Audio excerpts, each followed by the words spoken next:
la cálida y opresiva noche del 17 de agosto de 1745, en la opulenta pero sofocante Arequipa, la ciudad blanca del virreinato del Perú, el silencio de la mansión del regidor de justicia, don Mateo de la Rueda, se quebró de repente. No fue el estruendo de un terremoto, habitual en estas tierras, ni el bullicio de una fiesta nocturna, sino el sonido de cristales que se estrellaban contra el mármol, seguido de un grito ahogado, un estertor final que se diluyó en la riqueza asfixiante de los tapices flamencos y los muebles de cedro pulido. Don Mateo, la máxima autoridad judicial y uno de los hombres más poderosos de la ciudad, se desplomó sobre la mesa del banquete, su rostro púrpura, su cuerpo convulsionándose en una agonía lenta e inexplicable para los médicos de la corte que acudieron presurosos. Sus ojos, antes severos y dominantes, se fijaron en la nada, quizás viendo los fantasmas de sus propias sentencias o la sombra de una traición insospechada.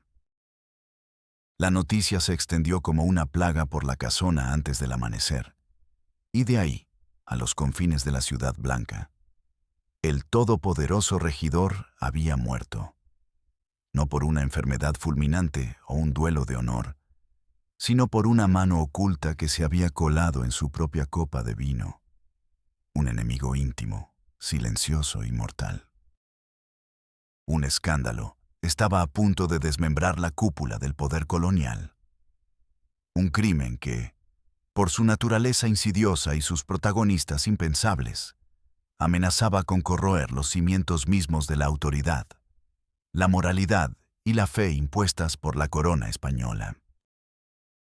Si quieres conocer la verdadera y escalofriante historia del doble engaño y la pasión prohibida que sellaron el destino de Arequipa, la verdad detrás del secreto más oscuro de la Ciudad Blanca, suscríbete ahora y activa la campanita, porque esta historia te va a impactar desde el primer segundo. La Arequipa de 1745, la Ciudad Blanca, era un oasis de sillar y fe enclavado entre los volcanes imponentes, un remanso de prosperidad en el corazón del virreinato del Perú. Sus calles, anchas y limpias, pavimentadas con la piedra volcánica de tono perla, serpenteaban entre casas solariegas de fachadas ornamentadas y patios interiores que escondían jardines exuberantes y fuentes susurrantes. La riqueza de Arequipa no provenía del oro de las minas como en Potosí, sino de la plata que fluía desde las sierras, del comercio floreciente que conectaba la costa del Pacífico con la alta meseta andina, y de sus extensas haciendas agrícolas. Era una sociedad estratificada y rígidamente estructurada, donde la pureza de sangre española era la máxima virtud, y el poder se concentraba en manos de unas pocas familias criollas, descendientes de los conquistadores, que se enorgullecían de su linaje y su inmaculada reputación. La vida social giraba en torno a la iglesia, a las misas diarias en la majestuosa Catedral de Arequipa, a las procesiones solemnes que llenaban las calles de incienso y plegarias, y a las tertulias literarias en salones adornados con lujo importado de Europa y Asia. La moralidad católica era el pilar de la sociedad, y cualquier desviación, especialmente en los asuntos del corazón o de la carne, era castigada con la vergüenza pública y la exclusión social, una sentencia a menudo peor que la muerte. Las mujeres de la alta sociedad, en particular, estaban sujetas a un estricto código de honor y decencia.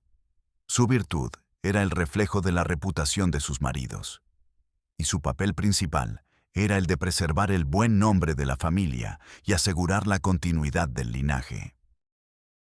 En la cima de esta pirámide judicial y social se encontraba don Mateo de la Rueda, el regidor de justicia, una figura imponente y temida. no solo por su vasta fortuna y sus numerosas propiedades, sino por su implacable y fría aplicación de la ley. Su casona, una de las más grandes y lujosas de la calle de la Merced, con un portón de madera tallada y ventanales enrejados que ocultaban a los curiosos, era un reflejo de su poder absoluto.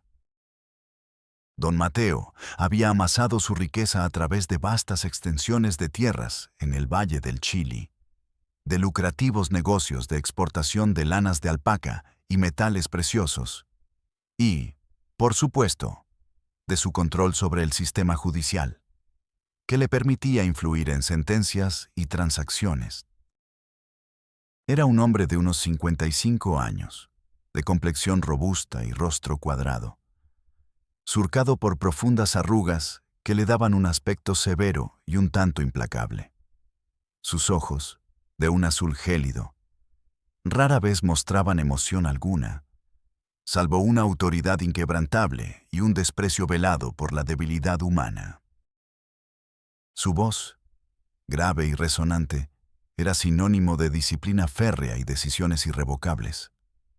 Se enorgullecía de su linaje ancestral, que se remontaba a la Reconquista española, y su mayor obsesión era mantener la pureza de su sangre y la intachable reputación de su apellido. Para don Mateo, su familia era una extensión de su corte judicial, una estructura que debía ser controlada con mano de hierro, donde cada miembro tenía un rol definido y debía cumplirlo sin objeciones, y donde el decoro público era más valioso que cualquier sentimiento personal. Consideraba su matrimonio como una alianza estratégica, una garantía de linaje y de posición social. Trataba a su esposa con la formalidad distante de quien posee una obra de arte valiosa, exhibiéndola en los salones, pero negándole cualquier atisbo de afecto o intimidad genuina. Sus noches eran largas y vacías, llenas del silencio opresivo de una compañía no deseada. Doña Isabel de Vargas, la joven esposa de don Mateo, era una mujer de una belleza serena y melancólica, una perla atrapada en una jaula de sillar. A sus 29 años, ya había pasado casi 12 de ellos casada con don Mateo, una unión arreglada cuando ella apenas era una adolescente, dictada por los intereses comerciales de su empobrecida familia y el prestigio social que don Mateo buscaba. Isabel era alta y esbelta, con una tez clara que contrastaba con su larga cabellera azabache que caía en cascada sobre sus hombros. Sus ojos, grandes y profundos, de un color miel intenso, escondían una vivacidad, una sensibilidad y un espíritu romántico que la vida en la casa de don Mateo había marchitado lentamente, día tras día. Educada en un convento y por tutores privados, dominaba la literatura, la música y las artes. Pero bajo esa pulcra superficie se escondía un alma apasionada que anhelaba una libertad y un amor que su condición de mujer y de noble le negaban. Su vida era un desfile de bailes, tertulias y visitas sociales, siempre bajo la estricta vigilancia de su marido y las miradas inquisitivas de las damas de compañía y las criadas chismosas. Don Mateo la consideraba su más preciada posesión, una pieza clave en sus alianzas políticas y sociales, y su matrimonio era, para él, la culminación de sus ambiciones dinásticas. Isabel, sin embargo, se sentía asfixiada por las expectativas, por el corset invisible de su apellido, y soñaba con un amor verdadero, de esos que leía en las novelas románticas prohibidas que escondía bajo su almohada. Su corazón, aunque puro, estaba destinado a ser una moneda de cambio en el tablero de ajedrez de su padre y, ahora, de su esposo.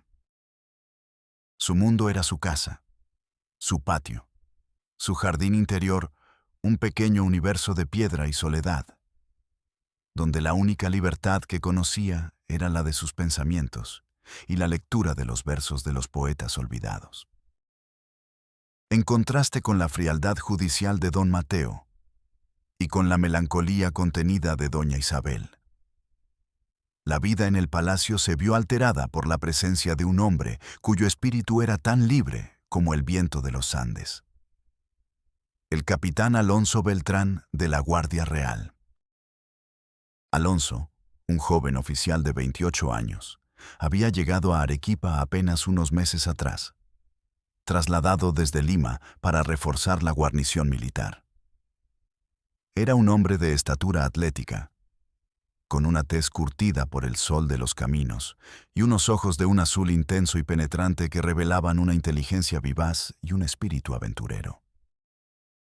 Su cabello castaño oscuro, ligeramente ondulado, caía sobre su frente de forma despreocupada, un contraste con los peinados rígidos de la aristocracia arequipeña.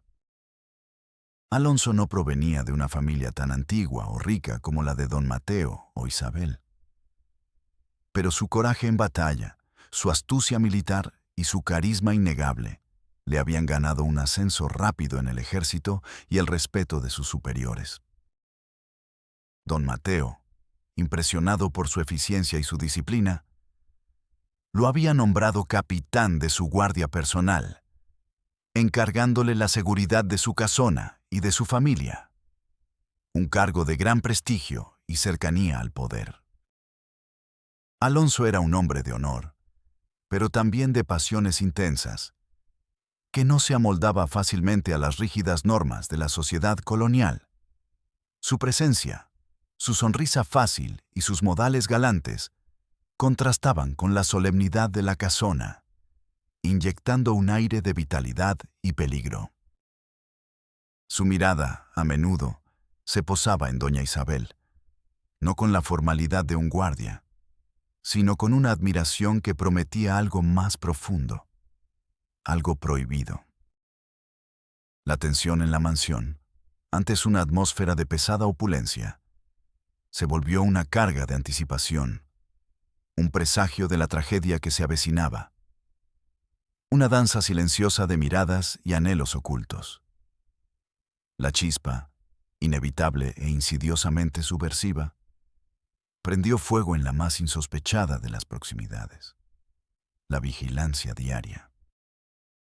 El capitán Alonso Beltrán, en su rol de jefe de la guardia personal del regidor, tenía la obligación de supervisar la seguridad de la casona y, por ende, de la familia de don Mateo.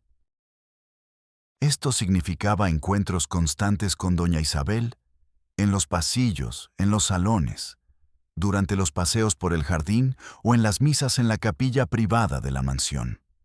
Al principio, eran meras formalidades, saludos corteses, intercambios breves sobre la seguridad de la ciudad o el tiempo. Pero con cada día que pasaba, la formalidad se fue desvaneciendo, reemplazada por una conexión silenciosa y magnética que ambos sentían. Isabel, acostumbrada a la frialdad distante de su marido y a la monotonía de su existencia, se sintió intrigada por la vivacidad de los ojos de Alonso, por su sonrisa fácil y por la forma en que su mirada, a menudo, se detenía en ella, no con deseo vulgar, sino con una admiración genuina, una comprensión que parecía trascender las barreras sociales y maritales. Alonso, por su parte, encontró en doña Isabel no solo una belleza deslumbrante, sino una inteligencia oculta, un espíritu sensible que parecía anhelar algo más allá de los confines de su jaula dorada. Sus conversaciones comenzaron de forma trivial. Comentarios sobre el clima, las últimas noticias de la corte virreinal, la vida en la ciudad. Pero pronto, las palabras se adentraron en terrenos más personales. Isabel, en su soledad, encontró en Alonso a un confidente inesperado. Le hablaba de su vida vacía, de su matrimonio sin amor, de la asfixiante rutina de su existencia, de los libros de poesía que leía en secreto, que hablaban de amores trágicos y destinos fatales. Alonso, a su vez, Le compartía sus sueños de una vida más allá de las armas, sus frustraciones con las rígidas jerarquías sociales, su anhelo de una pasión verdadera, de una libertad que las convenciones de su tiempo negaban. Las miradas furtivas en las misas solemnes, los roces accidentales de manos al entregarle un documento o una flor del jardín, los susurros compartidos a la sombra de los naranjos del patio principal, se intensificaron, cargados de una electricidad que no podían ignorar. La diferencia de su estatus social, el hecho de que ella fuera la esposa de su regidor y jefe, era una barrera infranqueable, un abismo social. Pero la soledad de sus almas y la necesidad de conexión humana eran más poderosas que cualquier convención. El jardín privado de la casona, un laberinto de setos de boj y estatuas de mármol que se abría a una fuente murmurante, se convirtió en su santuario clandestino. Allí, bajo el manto protector de la noche arequipeña y el aroma embriagador de los jazmines, se atrevieron a cruzar los límites impuestos por Dios, por los hombres y por la sociedad entera. Sus susurros se mezclaban con el canto de los grillos. Sus manos se buscaban en la oscuridad. Sus labios se unían en besos robados, cada uno una promesa y un acto de rebelión silenciosa.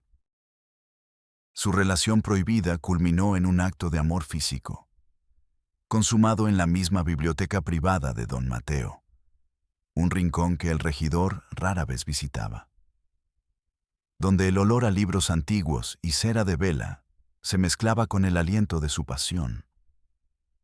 Sus cuerpos uniéndose en un acto de desesperación y de fe, en un amor que desafiaba todo lo establecido. La conciencia del pecado, de la transgresión, se desvanecía ante la inmensidad de lo que sentían, ante la promesa de una felicidad efímera, pero real. El secreto que compartían se volvió una bomba de tiempo con cada encuentro, con cada suspiro robado, con cada caricia clandestina. La existencia misma de don Mateo, su presencia imponente, el peso de su orgullo y su celosía posesiva, se cernían sobre ellos como una espada de Damocles. El embarazo no era un factor en esta historia de doble engaño, sino la creciente certeza de que don Mateo era el obstáculo infranqueable para su amor, una prisión de la que solo la muerte podía liberarlos. La idea de su eliminación, que al principio había sido un pensamiento fugaz, un susurro aterrador en la mente de Isabel, se fue transformando en una necesidad fría y calculadora, alimentada por la desesperación de ella y la audacia de Alonso. Era una decisión monstruosa, pero a sus ojos, la única salida a una vida de opresión y anhelo. El miedo a ser descubiertos, a la ira incontrolable de don Mateo si el plan fracasaba, a la deshonra pública, a la brutalidad de la Inquisición, los consumía. La tensión era insoportable. Un nudo apretado en la garganta de Isabel. Una presión constante en el pecho de Alonso. Cada mirada de don Mateo, cada comentario sobre su salud, cada día que pasaba sin que fueran descubiertos, era un tic-tac más en la cuenta regresiva hacia su inevitable perdición o su macabra liberación. El secreto debía ser ocultado a toda costa, sus vidas dependían de ello, y la de su amor prohibido. El veneno, la herramienta de su desesperación, comenzó a tomar forma en sus mentes como la única solución posible. El secreto se había vuelto una carga insoportable para doña Isabel. La idea de eliminar a don Mateo, que había germinado como una semilla venenosa en su mente, creció alimentada por la desesperación y el ardor de su amor por Alonso. Cada día que pasaba bajo el mismo techo que su esposo, cada cena compartida donde fingía una devoción inmaculada, era una tortura. Su comportamiento comenzó a cambiar de forma sutil, pero perceptible para un ojo observador como el de don Mateo, obsesionado con el control de todo lo que consideraba suyo. Isabel se volvió más callada. Su melancolía se acentuó. Sus ojos, antes apagados, ahora brillaban con una mezcla de miedo y una pasión contenida que don Mateo, en su arrogancia y ceguera, no supo interpretar correctamente. Evitaba las reuniones sociales con pretextos de jaquecas o indisposiciones, lo que le daba más tiempo para sus encuentros clandestinos con Alonso. Pero también aumentaba las sospechas de las chismosas de la corte. Su nerviosismo era evidente, aunque bien disfrazado. Se encerraba en su habitación con más frecuencia, pretextando el estudio de las escrituras o la lectura de libros piadosos, cuando en realidad pasaba horas en silencio, con la mano sobre su pecho, sintiendo el latido de su corazón y el peso de su terrible decisión, y con la mente febril, buscando la forma más segura de llevar a cabo su oscuro plan. En su desesperación y soledad, Isabel encontró una inesperada aliada en Clara, su antigua dama de compañía y confidente de toda la vida. Una mujer de origen mestizo, de unos 50 años, que la había cuidado desde niña y a quien Isabel amaba como a una segunda madre. Clara, de ojos sabios y manos curtidas, había notado los cambios en su ama, la palidez de su rostro, la evasión en su mirada, las ausencias misteriosas que se justificaban con excusas endebles. Había presenciado los encuentros furtivos con el capitán Alonso y había percibido la electricidad palpable entre ellos. Una tarde, incapaz de contener más su dolor y su ansiedad, Isabel se desmoronó en los brazos de Clara, confesando entre sollozos el amor por Alonso y la terrible decisión que habían tomado: la eliminación de don Mateo. Clara, lejos de juzgar, sintió una profunda compasión por la joven, conocedora de la fría crueldad del regidor y de la desesperación que el amor prohibido podía generar en una sociedad tan rígida. Le prometió ayuda, movida por el amor y la lealtad que le profesaba a Isabel, a quien consideraba su propia hija. El plan, una obra maestra de doble engaño y fría premeditación, se gestó en susurros nocturnos, en rincones oscuros de la casona, bajo el miedo constante a ser escuchados por algún sirviente leal al regidor, o por las chismosas de la corte, que eran los ojos y oídos de la sociedad. La idea central era la de una muerte natural, una enfermedad repentina que no levantara sospechas. Necesitaban un veneno que fuera indetectable para los médicos de la época, uno que simulara una dolencia común o un malestar gástrico fatal. Y necesitaban a alguien que pudiera conseguirlo sin levantar sospechas. Alonso, a través de sus contactos militares y su conocimiento del submundo de Arequipa, donde los contrabandistas y los alquimistas operaban al margen de la ley, consiguió el veneno. No fue fácil. Recurrió a un boticario retirado, un hombre viejo y excéntrico que había huido de España por sus conocimientos prohibidos y que vivía recluido en una casa humilde en las afueras de la ciudad. Un experto en venenos botánicos y pócimas letales. Bajo el pretexto de necesitar un remedio potente para un perro rabioso, Alonso obtuvo una pequeña botella de un líquido inodoro e insípido, derivado de una planta tropical exótica, conocido por causar un colapso cardíaco y pulmonar que simulaba una apoplejía o un ataque al corazón, sin dejar rastro detectable en el cuerpo. El veneno perfecto para sus propósitos. Costó una fortuna en oro, una suma que Alonso había ahorrado de sus pagos y de algunas ganancias ilícitas de la guardia. La logística del asesinato fue meticulosa. El plan consistía en administrar el veneno en una dosis única y letal, no en dosis pequeñas que pudieran levantar sospechas de enfermedad prolongada. La oportunidad perfecta sería en una cena privada, solo don Mateo, Isabel y quizás unos pocos sirvientes, donde la vigilancia sería mínima. Isabel, con su conocimiento íntimo de los hábitos de su esposo, preparó el escenario. Don Mateo, como era su costumbre, siempre tomaba un vaso de su vino favorito, un tinto de crianza española, antes de la cena, mientras revisaba algunos documentos en su estudio. Ese sería el momento. Clara, la fiel nodriza, se encargaría de distraer a los sirvientes, asegurando que Isabel estuviera a solas con don Mateo en el momento crucial. Alonso, por su parte, se aseguraría de que la guardia estuviera en sus puestos asignados, y él mismo se mantendría cerca del estudio, listo para actuar en caso de cualquier imprevisto, camuflado por su papel de capitán.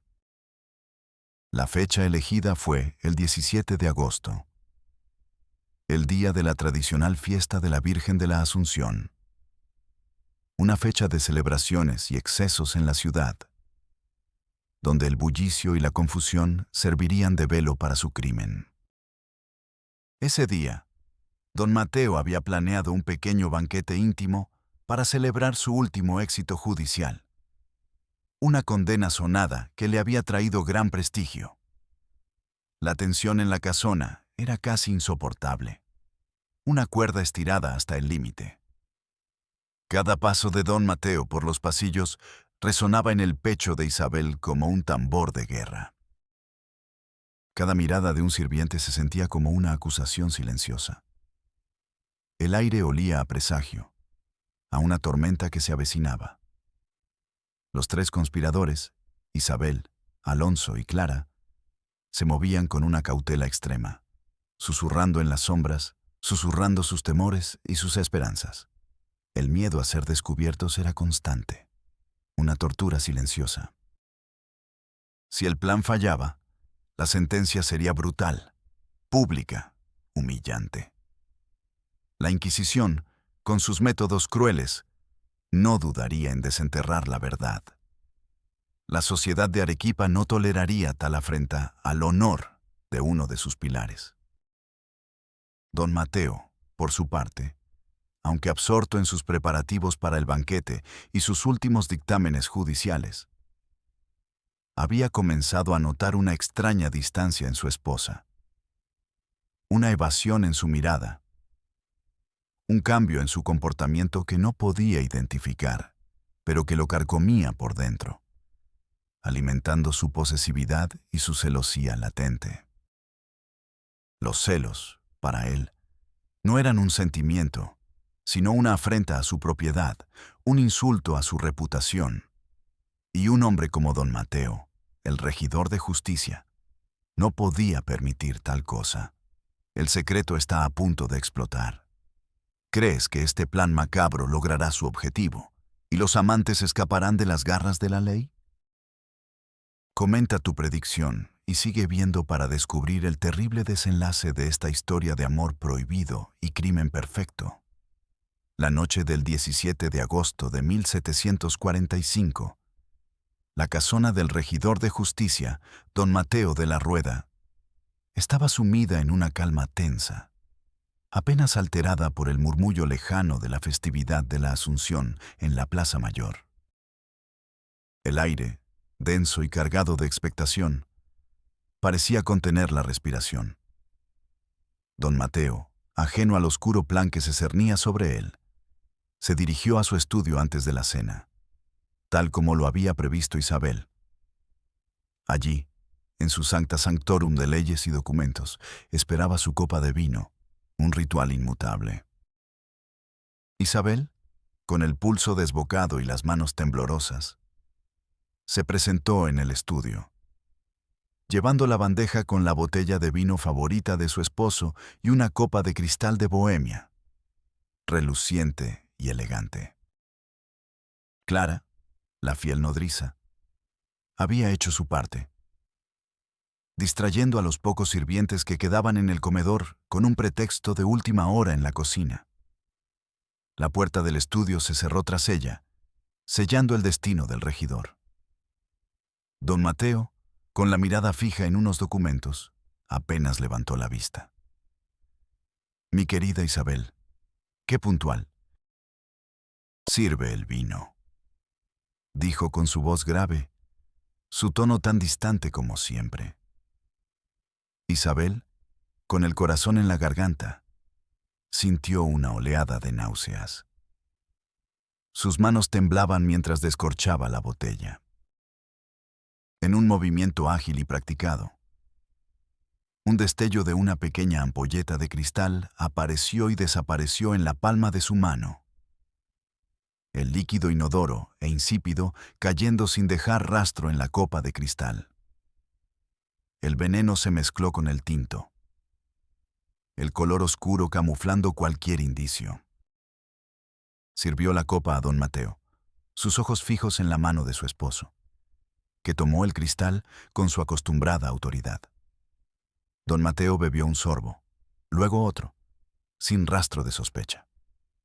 Una sonrisa fugaz y casi imperceptible cruzó el rostro de Isabel. Una mezcla de terror y un atisbo de triunfo. El acto estaba consumado. Unos minutos después, mientras discutían sobre los preparativos de la cena, don Mateo sintió un mareo repentino. Llevó una mano a su cabeza. Extraño, Isabel. Un súbito vértigo, murmuró, su voz apenas un hilo. Su piel comenzó a ponerse pálida, luego amoratada. Sus ojos se abrieron desmesuradamente, como si de repente comprendiera lo que estaba sucediendo. Mi pecho quema.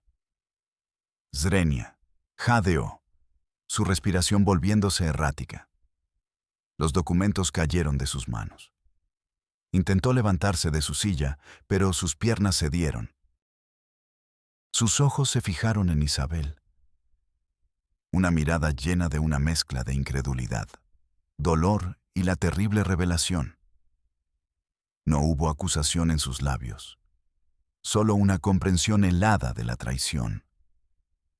La copa de cristal cayó de su mano, estrellándose contra el mármol del suelo. El regidor se desplomó sobre la mesa, su cuerpo convulsionándose en una agonía final, un grito ahogado que nunca salió de su garganta. Sus últimas fuerzas lo abandonaron, y don Mateo de la Rueda exhaló su último aliento, su rostro ya púrpura, sus ojos vidriosos y abiertos, fijos en el techo, sellando su destino en un silencio sepulcral. Isabel, pálida como un fantasma, observó la escena, el terror y el alivio luchando en su rostro. Sus piernas se negaron a sostenerla y se desplomó en una silla cercana, su mano sobre su boca para ahogar un grito de pánico que amenazaba con escapar. Alonso, quien había estado esperando cerca del estudio, escuchó el estruendo de la copa y los movimientos. Irrumpió en la habitación, su rostro una mezcla de alarma y nerviosismo contenido. Vio el cuerpo de don Mateo, la copa rota, el rostro de Isabel. Está hecho, susurró, su voz casi inaudible, una mezcla de horror y triunfo. Se acercó a Isabel, la levantó del suelo. Debemos actuar ahora, mi amor, dijo, intentando mantener la calma. Pero en el jardín, un capataz del regidor, un hombre leal y astuto llamado Gaspar, que había notado la extraña presencia del capitán tan cerca del estudio y la ausencia de los otros sirvientes, había escuchado el estruendo. Se acercó sigilosamente a la puerta del estudio, entreabierta, y vio la escena.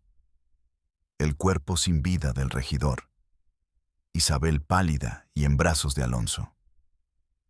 La verdad, la bomba de tiempo, había explotado de la forma más devastadora, revelando un secreto que prometía la aniquilación para todos los involucrados. Gaspar, con los ojos abiertos de horror y conmoción, Se dio la vuelta y corrió, no para ayudar, sino para alertar a las autoridades, buscando su propio beneficio. La confrontación, la verdadera confrontación, estaba a punto de comenzar. La noticia de la muerte de don Mateo de la Rueda, el regidor de justicia, se propagó por Arequipa como un incendio incontrolable, sembrando el horror y la incredulidad. La versión oficial, dictada por los médicos de la corte bajo presión del entorno del regidor, hablaba de una apoplejía fulminante, un mal que solía atacar a hombres de su edad y complexión. Sin embargo, los murmullos de traición y veneno, alimentados por el testimonio de Gaspar, el capataz que había presenciado la escena, no tardaron en circular por los salones de la sociedad arequipeña, transformando el luto en una atmósfera de sospecha y miedo.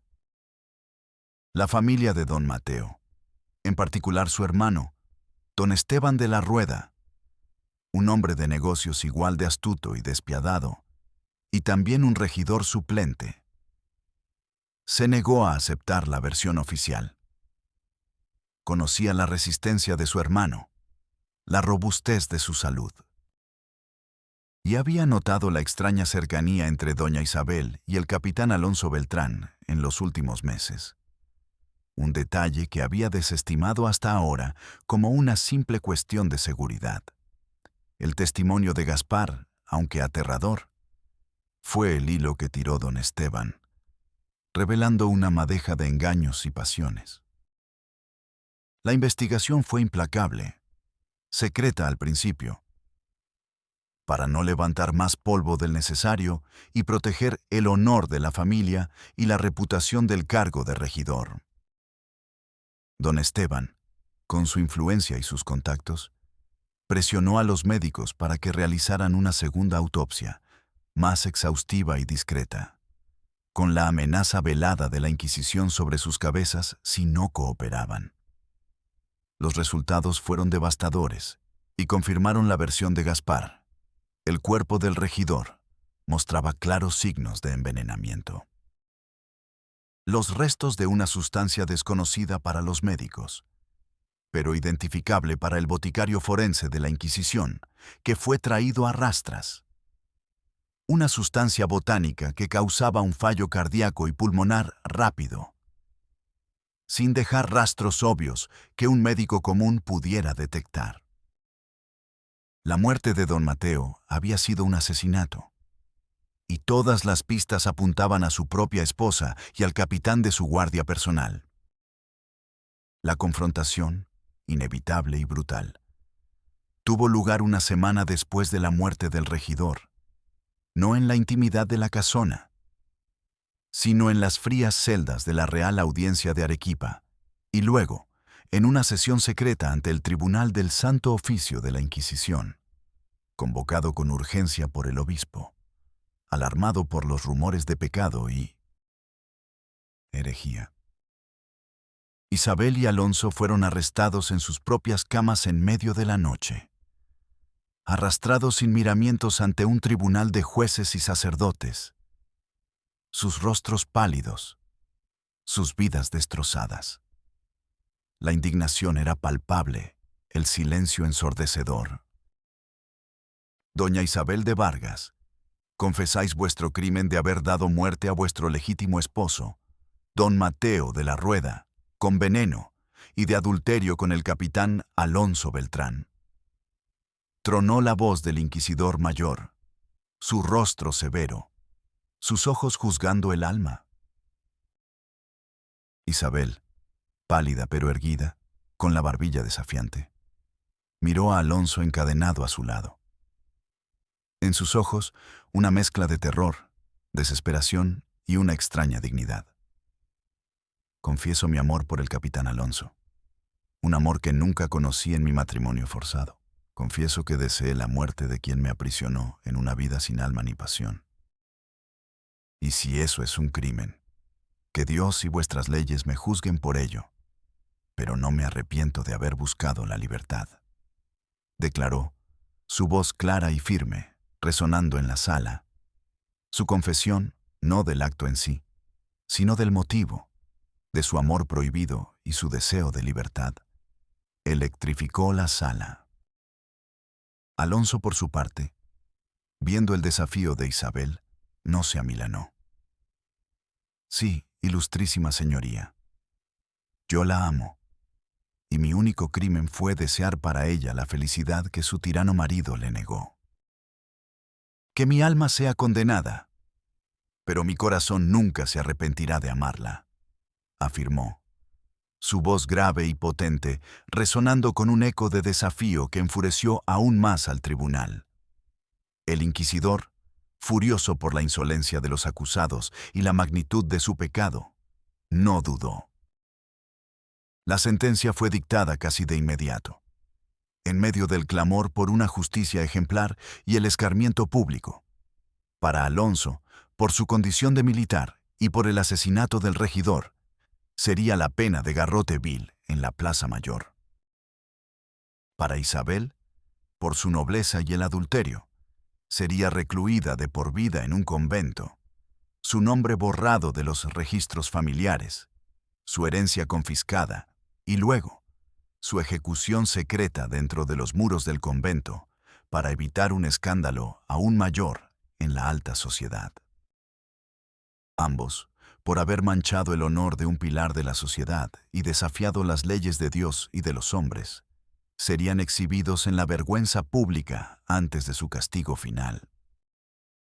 La bomba de tiempo había explotado, no solo revelando el secreto, sino aniquilando a los amantes y arrastrando la reputación de las familias a un fango de deshonra que la Ciudad Blanca nunca olvidaría.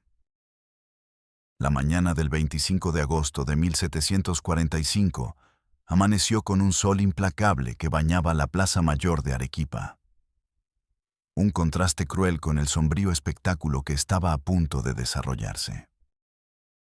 La noticia del veredicto del Santo Oficio y de la sentencia pública había corrido como un reguero de pólvora, atrayendo a una multitud inmensa, una masa anónima de curiosos, beatas horrorizadas, comerciantes y sirvientes que se agolpaban en cada rincón, esperando el escarmiento que prometía ser una lección de moralidad pública.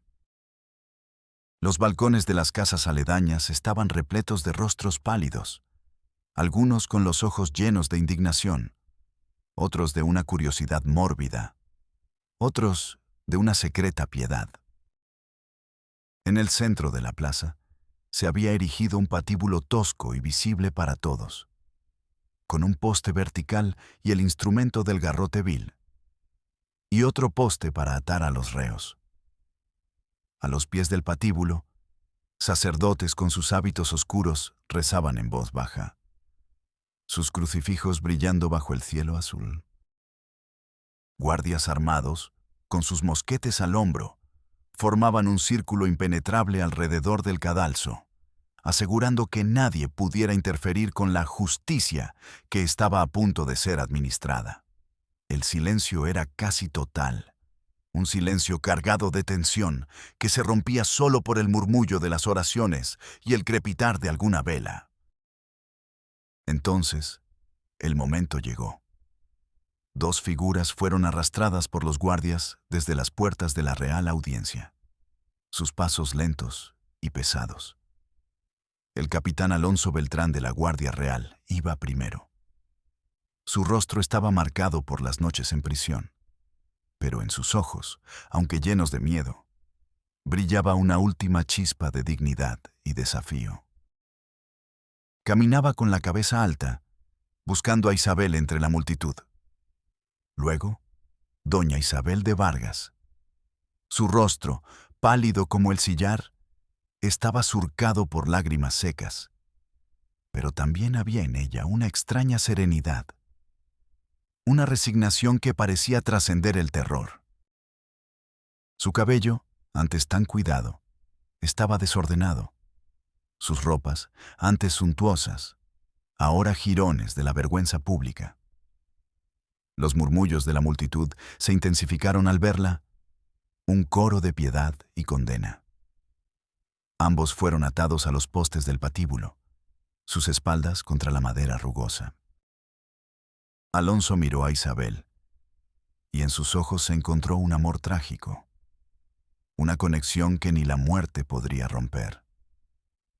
Isabel le devolvió la mirada, una lágrima solitaria rodando por su mejilla, un adiós mudo y desesperado, una promesa de un reencuentro más allá de esta vida. Don Esteban de la Rueda, el hermano del regidor asesinado, se presentó en la plaza, no como un deudo o un esposo humillado, sino como un juez moral, un verdugo con la justicia de su lado. Su rostro, contraído en una expresión de fría satisfacción, observaba la escena con complacencia. No llevaba luto, sino un semblante de triunfo.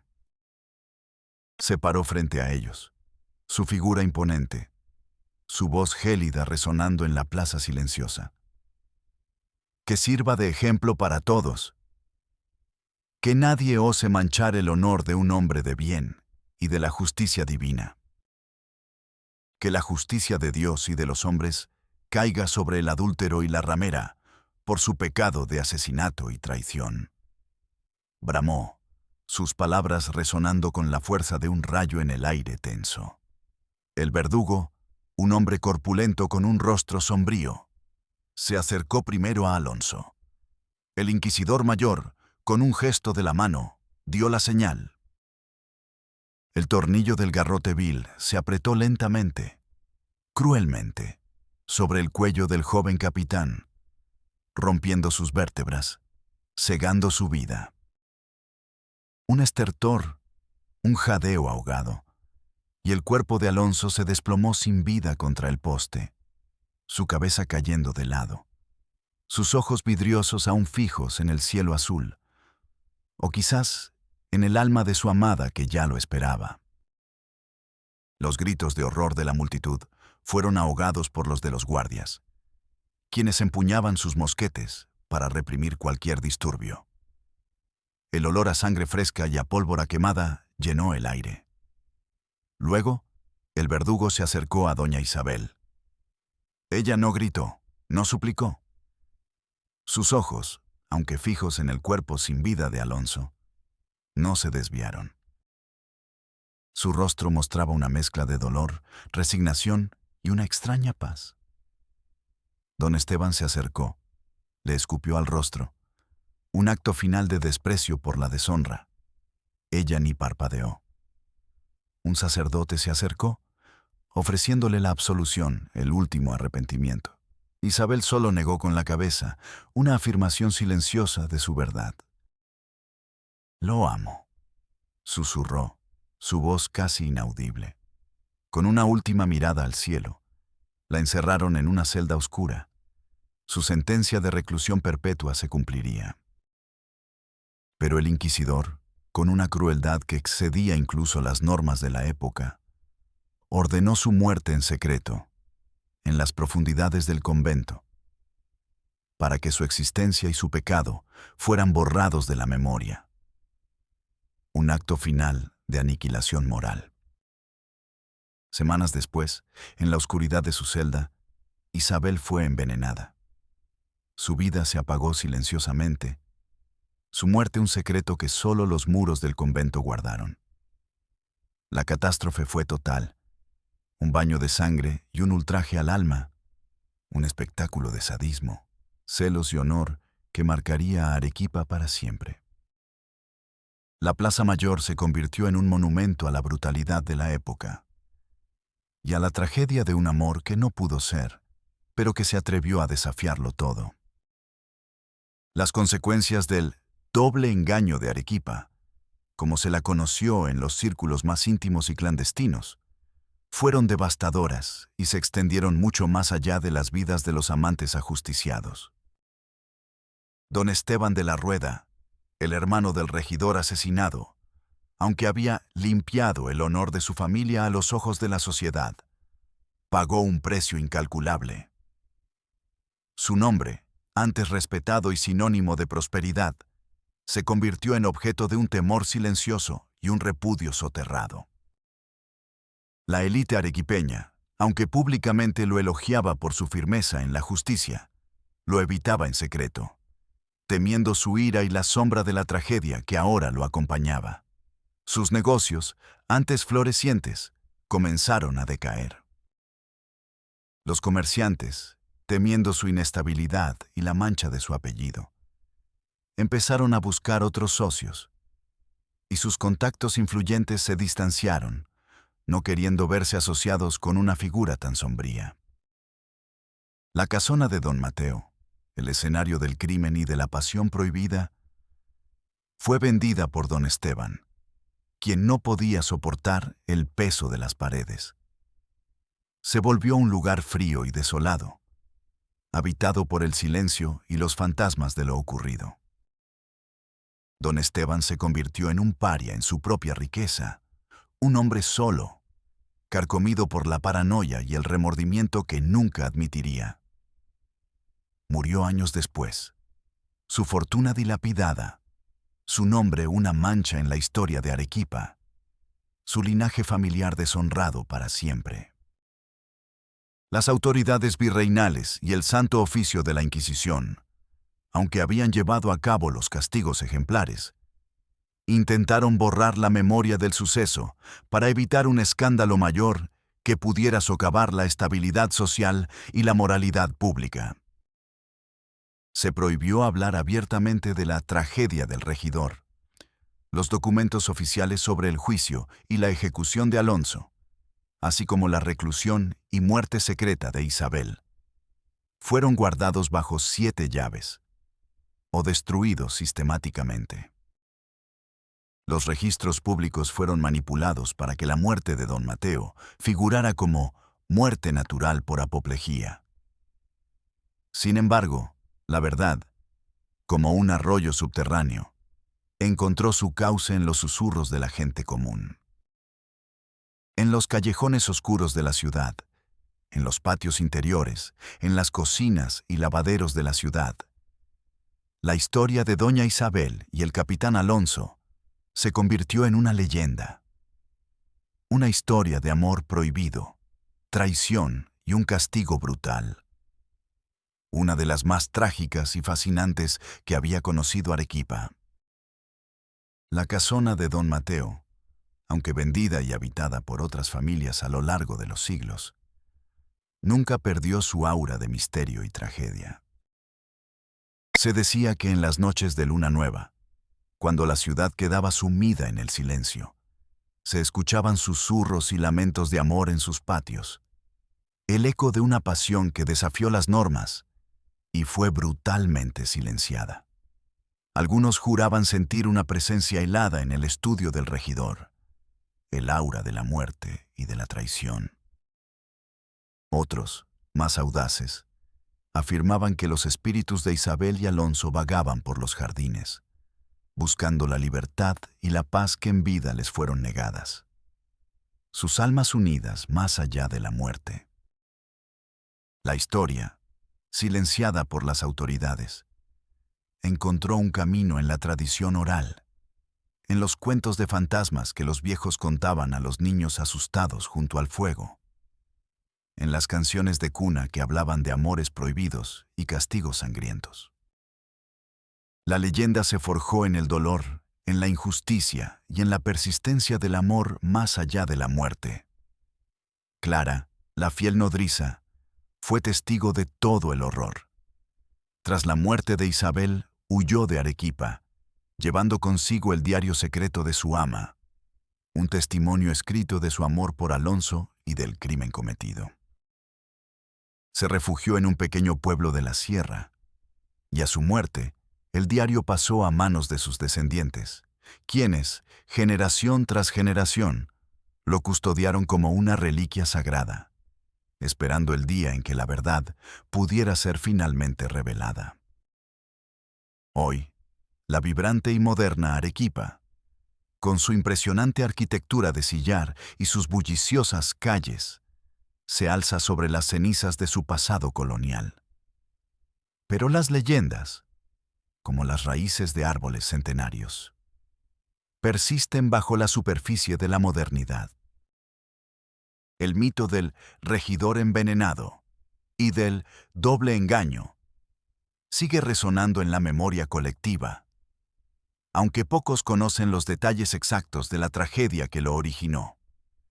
No fue sino hasta la década de 1990, en medio de la apertura de antiguos archivos eclesiásticos y nobiliarios, cuando el doctor Miguel Cisneros, un historiador obsesionado con las historias ocultas de Arequipa, tropezó con un hallazgo extraordinario. En los sótanos olvidados de un antiguo convento dominico, encontró una caja de madera vieja envuelta en telas polvorientas.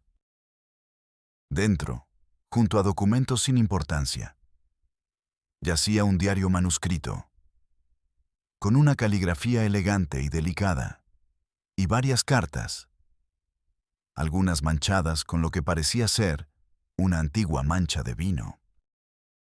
Era el diario de doña Isabel de Vargas, escrito con la ayuda de Clara, su fiel nodriza, y las cartas que se intercambió con el capitán Alonso Beltrán. Un testimonio conmovedor de su amor prohibido, su desesperación, el plan de asesinato y el horror de la noche del crimen. El hallazgo fue corroborado por registros médicos del convento que mencionaban la enfermedad fatal de una reclusa sin parientes, y por un registro de compras de un boticario local de la época, que mostraba una venta inusual de una sustancia para ratas al capitán Alonso Beltrán. La verdad, una vez revelada y autenticada por la investigación exhaustiva del doctor Cisneros, validó las leyendas susurradas por siglos en la penumbra. La antigua casona del regidor, ahora convertida en un hotel boutique, sigue siendo un recordatorio silencioso de la tragedia que la marcó, un lugar donde, quizás, el eco de los susurros de amor y el último jadeo del regidor aún resuenan en el viento. La historia de Isabel, Alonso y don Mateo no es solo un relato de adulterio y asesinato. Es un testimonio del poder indomable del amor, de la brutalidad de la celosía y el orgullo desmedido, y de la rigidez de una sociedad que valoraba más la reputación que la vida humana y la felicidad. Nos recuerda que incluso en los rincones más oscuros y olvidados de la historia, las acciones impulsadas por la pasión y la venganza pueden dejar una marca imborrable, forzando a la verdad a emerger de las sombras, incluso si tarda siglos en hacerlo. La justicia poética, a veces, se encuentra en la supervivencia tenaz de la historia misma. ¿Crees que el amor de Isabel y Alonso, a pesar de su trágico final y el crimen cometido, logró trascender la muerte y las barreras sociales? ¿O fue un precio demasiado alto a pagar por una pasión prohibida y la libertad anhelada? Déjanos tu opinión en los comentarios y suscríbete para más historias que revelan las verdades ocultas y los dramas más intensos de nuestro pasado, aquellas que se niegan a ser olvidadas.